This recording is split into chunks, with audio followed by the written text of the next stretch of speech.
열왕기상 5장. 일두로 왕 히람은 솔로몬이 기름 부음을 받아 아버지의 뒤를 이어 왕이 되었다는 말을 듣고서 솔로몬에게 신하들을 보냈는데 그것은 히람인을 다윗을 사랑하였기 때문이다. 이 솔로몬도 히람에게 전가를 보내어 말하였다. 3. 왕께서 나의 아버지 다윗에 대하여 아시듯이 아버지는 여호와 그분의 하나님의 이름을 위하여 집을 건축하실 수 없으셨습니다. 왜냐하면 여호와께서 아버지의 원수들을 그 발 아래 두실 때까지 아버지를 애워싼 전쟁이 있었기 때문입니다. 4. 그러나 이제는 여호와 나의 하나님께서 내 주변을 두루 평온하게 하시어 대적도 없고 악한 일도 일어나지 않습니다. 이제 나는 여호와께서 나의 아버지 다윗에게 내가 내 뒤를 이어 너의 보좌에 앉힐 너의 아들이 나의 이름을 위하여 집을 건축할 것이다 라고 말씀하신 대로 여호와 나의 하나님의 이름을 위하여 집을 건축하고자 합니다. 6. 그러니 이제 사람들에게 나를 위하여 레바논에서 백향목을 베라고 명령하여 주십시오. 나의 종들도 왕의 종들과 함께할 것이고 왕의 종들에게는 왕께서 말씀하시는 대로 삭슬 줄 것입니다. 왕께서 아시는 대로 우리 가운데에는 시돈 사람들처럼 나무를 벨 줄 아는 사람이 없습니다. 7. 히람은 솔로몬의 말을 듣고 크게 기뻐하며 말하였다. 다윗 왕에게 이 큰 백성을 다스릴 지혜로운 아들을 주신 여호와를 오늘 찬양합니다. 8. 히람이 솔로몬에게 전가를 보내어 말하였다. 왕께서 나에게 보내신 전가는 잘 받았습니다. 백향목 제목과 편백 제목에 관해서는 왕께서 바라시는 대로 내가 다 해드리겠습니다. 9. 나의 종들이 제목을 레바논에서 바다로 운반할 것입니다. 그러면 내가 그것으로 뗏목을 만들어 바다에 띄워 왕께서 지시하시는 곳으로 보내겠습니다. 그리고 왕께서 운반해 가실 수 있으시도록 그곳에 제목을 풀어놓겠습니다. 내가 왕께 바라는 것은 왕께서 나의 왕실을 위하여 양식을 제공해 주시는 것입니다. 10. 그리하여 히람은 백향목 제목과 편백 제목을 솔로몬이 원하는 대로 주었다. 11. 솔로몬은 히람에게 그의 왕실을 위한 양식으로 밀림한 코르와 가장 좋은 기름 20코르를 주었는데 이것을 해마다 히람에게 주었다. 12. 여호와는 솔로몬에게 약속하신 대로 그에게 지혜를 주셨다. 히람과 솔로몬 사이에는 평화가 있었고 그 둘은 조약을 맺었다. 13. 솔로몬 왕이 온 이스라엘 가운데서 노역자들을 징발하였는데 그 노역자들이 3만 명에 달하였다.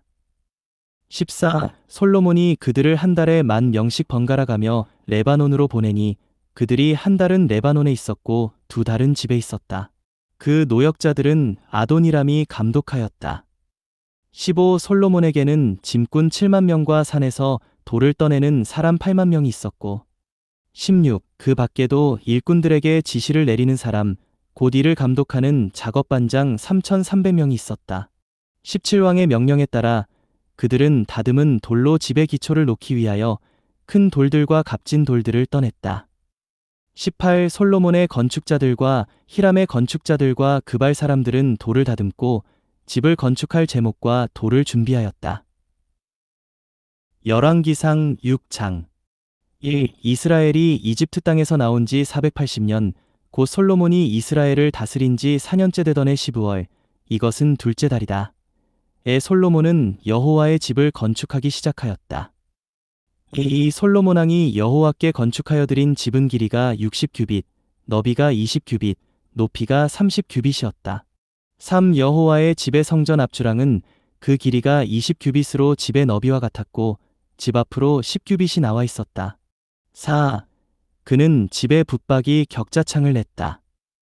5. 그리고 집의 벽 쪽으로 둘레에 여러 층의 구조물을 지었는데 성전과 맨 안쪽 성소를 둘러가며 집의 벽들과 맞닿게 지었으며 돌아가며 겹방들을 만들었다. 6. 맨 아래층은 너비가 5규빗, 중간층은 너비가 6규빗, 셋째 층은 너비가 7규빗이었는데 집 바깥을 빙 둘러 턱을 내므로써 집의 벽에 들보들을 박지 않게 하였다. 7. 집이 건축될 때 채석장에서 떠내져 미리 손질된 돌로 건축되었기 때문에 집이 건축되는 동안 집 안에서는 망치나 도끼나 다른 어떤 쇠의 연장 소리도 들리지 않았다. 8. 중간층에 있는 겹방의 문은 집의 오른쪽에 있었다. 사람들은 나선형 계단을 따라 중간층으로 올라갔고 중간층에서 셋째 층으로 올라갔다. 이렇게 그는 집을 건축하여 마무리하였는데 그 집을 백향목 들보와 널빤지로 덮었다. 10도 온 집을 둘러가며 높이 5규빗씩 여러 층을 지었는데 그 구조물은 백향목 제목으로 집에 연결되어 있었다. 11 여호와의 말씀이 솔로몬에게 임하였다. 12 내가 건축하고 있는 이 집에 관하여 말하겠다. 내가 나의 율례를 따르고 나의 규례를 실행하며 나의 모든 계명을 따라 행하여 그 계명을 지키면 나는 너의 아버지 다윗에게 한 말을 너에게 이루어 주고 13 이스라엘 자손 가운데에 거하며 나의 백성 이스라엘을 저버리지 않겠다. 14 이렇게 솔로몬은 여호와의 집을 건축하여 마무리하였다. 15 그는 백향목 널빤지로 집 안벽을 만들었는데 집의 안쪽을 바닥에서부터 천장까지 나무로 입혔다. 그리고 집의 바닥에는 편백나무 널빤지를 깔았다. 16 또 그는 집의 뒤쪽 20규빗을 바닥에서부터 천장까지 백향목 널빤지로 만들어 안에 있는 맨 안쪽 성소, 곧 지성소를 만들었다. 17 그 집, 곧 지성소 앞 성전은 길이가 40규빗이었다. 18 집 안에 입힌 백향목에는 박과 활짝 핀 꽃 모양이 새겨졌다. 전부가 백향목이라 돌은 하나도 보이지 않았다. 19 그리고 그는 집 안에 맨 안쪽 성소를 마련하였는데 그곳은 여호와의 언약궤를 두기 위한 곳이었다. 20 맨 안쪽 성소의 내부는 길이가 20규빗, 너비가 20규빗, 높이가 20규빗이었다. 그는 맨 안쪽 성소에 순금을 입히고 백향목 단에도 입혔다. 21 솔로몬은 집 안에 순금을 입혔다. 그리고 맨 안쪽 성소 앞에는 금사슬을 들이웠으며 그것에 금을 입혔다. 22 이처럼 그는 집 전체에 금을 입혀온 집을 마무리하였고 맨 안쪽 성소에 속한 단 전체에도 금을 입혔다. 23 그런 다음 맨 안쪽 성소에 올리브나무로 10규빗 높이의 두 그룹을 만들었다. 24 그룹의 한쪽 날개는 5규빗이었고 다른 쪽 날개도 5규빗이어서 날개의 끝에서 날개의 끝까지가 10규빗이었다. 25 둘째 그룹도 10규빗으로 두 그룹의 치수와 모양이 같았다. 26 한 그룹의 높이가 10규빗이었고 둘째 그룹도 마찬가지였다. 27 그는 그룹들을 내전 한가운데에 두었다. 그룹의 날개들은 펴져 있어서 한 그룹의 날개가 벽에 닿았고 둘째 그룹의 날개가 맞은편 벽에 닿았으며 나머지 날개들은 전 한가운데서 서로 맞닿았다. 28 그는 그룹에 금을 입혔다. 29 또 집의 내실과 외실 모두 온 벽을 둘러가며 그룹과 야자나무와 활짝 핀 꽃 모양을 새겼다. 30 그리고 집의 내실과 외실 모두 바닥에 금을 입혔다. 31 그는 맨 안쪽 성소 입구에 올리브나무로 된 문짝을 달았는데 그 상인방과 문설주는 벽 너비의 5분의 1이었다. 32 올리브나무로 된 문짝은 2개였다. 그는 문짝에 그룹과 야자나무와 활짝 핀 꽃 모양을 새기고 그것들에 금을 입히되 그룹과 야자나무 위를 금으로 덮었다. 33 또한 성전 입구의 문설주를 올리브나무로 벽 너비의 4분의 1이 되게 만들고 34 편백나무로 된 문짝들을 한 문짝이 두 쪽으로 접히고 다른 문짝도 두 쪽으로 접히게 만들었다. 35 문짝들 위에는 그룹과 야자나무와 활짝 핀 꽃 모양을 새기고 새긴 것 위에 골고루 금을 입혔다. 36 그런 다음 다듬은 돌 3줄과 백향목 들보 1줄로 안뜰을 만들었다. 37 4년째 되던 해 12월에 여호와의 집의 기초가 놓였고 38 11년째 되던 해 8째 달인 불월에 집의 모든 부분이 그 설계대로 마무리되었다. 이렇게 솔로몬은 7년 동안 여호와의 집을 건축하였다.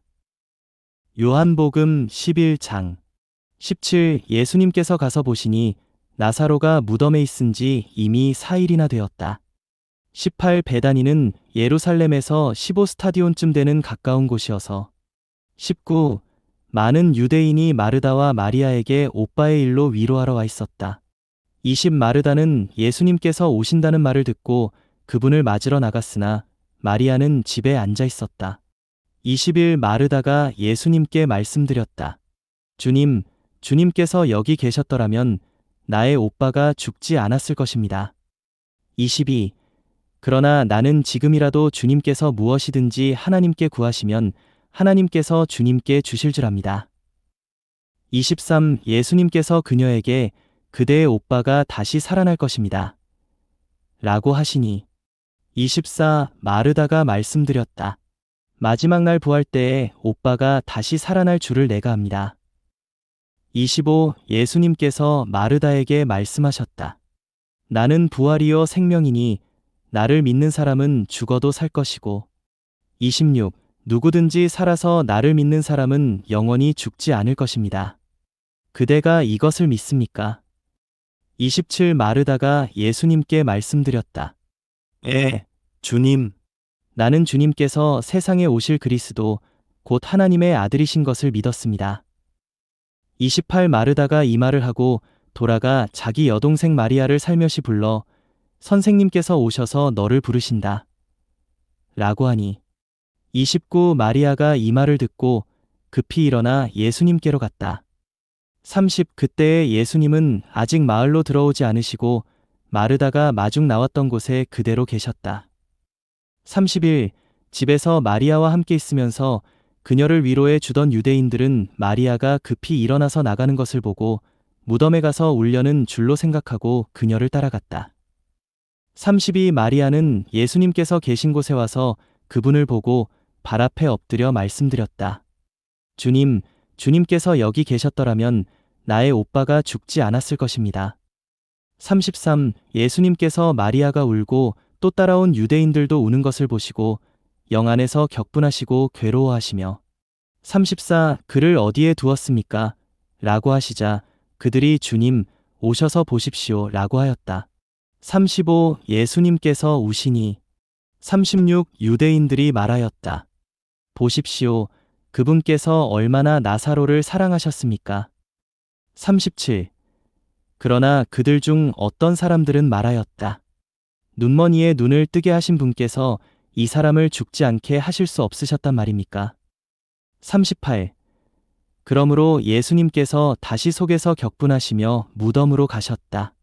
그 무덤은 굴이었는데 돌로 막혀 있었다. 39. 예수님께서 말씀하셨다. 돌을 옮겨 놓으십시오. 그러자 죽은 사람의 누이 마르다가 예수님께 주님, 4일이나 되어 벌써 냄새가 납니다. 라고 하니. 40. 예수님께서 마르다에게 말씀하셨다. 그대가 믿으면 하나님의 영광을 볼 것이라고 내가 그대에게 말하지 않았습니까? 41. 사람들이 돌을 옮겨 놓자 예수님께서 눈을 드시어 우러러보시고 말씀하셨다. 아버지, 아버지께서 나의 말을 들어주신 것에 감사합니다. 42. 아버지께서 항상 나의 말을 들어주시는 줄을 내가 압니다. 그러나 내가 이 말씀을 드린 것은 여기 둘러서 있는 무리 때문인데 아버지께서 나를 보내신 것을 그들이 믿도록 하려는 것입니다. 43. 예수님께서 이 말씀을 하시고 큰 소리로 외치셨다. 나사로, 나오시오.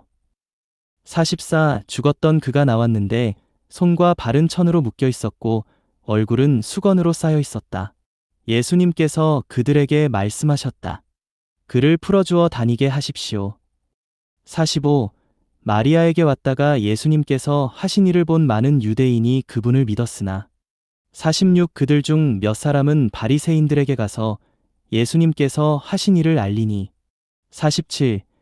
대제사장들과 바리새인들이 공회를 소집하고 말하였다. 이 사람이 많은 표적을 행하고 있으니 우리가 어떻게 하면 되겠습니까? 48. 우리가 그를 이대로 두면 모든 사람이 그 사람을 믿을 것이고 그렇게 되면 로마인들이 와서 우리의 땅과 민족을 빼앗아 갈 것입니다. 49.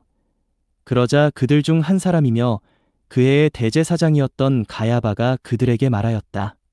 그대들은 아무것도 모르고 있으며 51사람이 백성을 위하여 죽어서 온 민족이 멸망하지 않는 것이 그대들에게 유익하다는 사실을 생각하지도 못하고 있습니다. 51. 이 말은 가야바가 스스로 한 것이 아니다. 그는 그 해의 대제사장으로서 예수님께서 그 민족을 위하여 죽으실 것과 52. 또 그 민족뿐 아니라 흩어져 있는 하나님의 자녀들을 하나로 모으시기 위하여 죽으실 것을 예언한 것이었다. 53. 그날부터 그들은 예수님을 죽이려고 모의하였다. 54. 그러므로 예수님께서 더 이상 유대인들 가운데 드러나게 다니지 않으시고 그곳을 떠나시어 광야에 가까운 곳인 에브라임이라는 동네로 가셔서 거기서 제자들과 함께 머무셨다. 55. 유대인들의 유월절이 다가오자 많은 사람이 자기를 정결하게 하려고 유월절 전에 시골에서 예루살렘으로 올라왔다. 56. 그들은 예수님을 찾다가 성전 안에 서서 서로 말하였다. 여러분은 어떻게 생각합니까? 그가 명절에 오겠습니까? 57. 그때 대제사장들과 바리새인들은 예수님을 잡을 수 있도록 누구든지 예수님께서 계신 곳을 알면 신고해야 한다는 명령을 내려놓았다.